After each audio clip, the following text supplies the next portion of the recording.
Siamo qua con il direttore della testata giornalistica di Unica Radio, che è uno dei partner di questo Festival di Filosofia.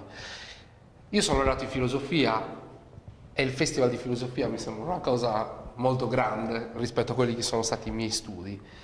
Che rapporto c'è tra questo tipo di manifestazioni e l'università e comunque una testata giornalistica dove molti ragazzi sperimentano la... Io intanto vi ringrazio per avermi ospitato su EIA TV, è la mia prima volta da voi, quindi sono molto felice di stringere E noi inauguriamo.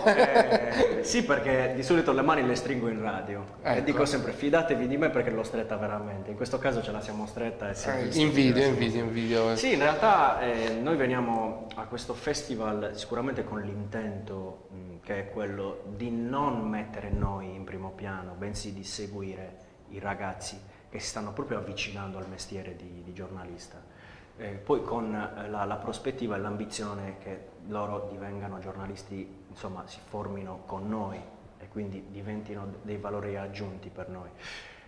Festival di filosofia, mette paura, cioè già dire festival di filosofia i ragazzi ne hanno profondo timore, mentre non si rendono conto che la filosofia la viviamo tutti i giorni.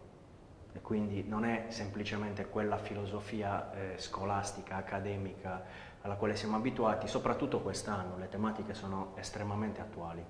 Quindi i giovani che quest'anno collaborano con noi sono 7 giovani, tra cui anche una ragazza marocchina, Aisha Matrag, poi c'è Sara Fulgheri, insomma non vorrei che gli altri si offendessero, però poi se andrete a vedere sui nostri profili e sul nostro portale le produzioni, insomma potrete ascoltare poi nella pagina dedicata al Festival di Filosofia le produzioni proprio dei nostri ragazzi.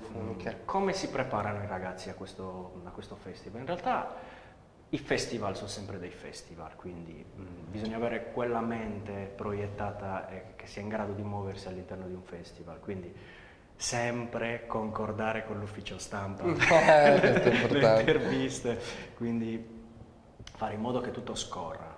Poi il festival va vissuto, secondo il mio punto di vista, secondo la mia concezione, quindi i ragazzi devono partecipare agli incontri, devono assistere agli spettacoli e devono in qualche modo formulare un proprio pensiero critico, perché senza un pensiero critico puoi essere anche laureato in filosofia, però non ti porrai mai delle domande, Tore.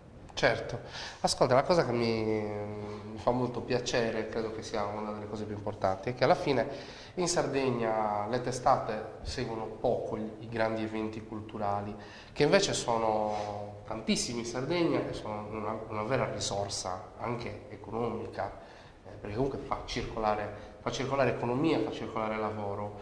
Ecco, qual è l'importanza della formazione dei giornalisti all'interno di questo tipo di eventi?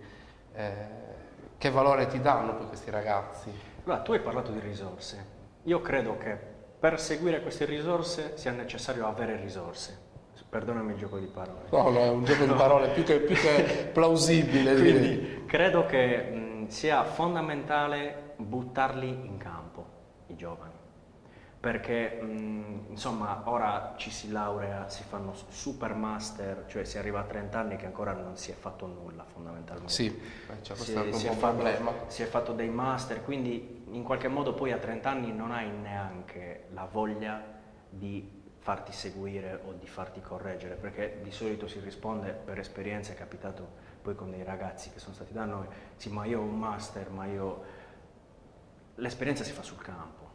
Soprattutto quella giornalistica. Come diceva Oriana Fallaci, io il giornalismo non l'ho studiato, l'ho fatto. È una bella differenza. Però, sì, senza nulla togliere poi ai percorsi importanti di studio dei giornalisti. È importante che i ragazzi rischino, incontrino gli ospiti del festival, insomma rischino anche di fare una domanda sbagliata, perché insomma io sono jazzista, jazzofilo nella vita, però c'era il grande Thelonious Monk, il pianista, che diceva che gli errori sono semplicemente delle altre possibilità, quindi anche fare una domanda sbagliata ti servirà a farne altre o a correggerti la prossima volta.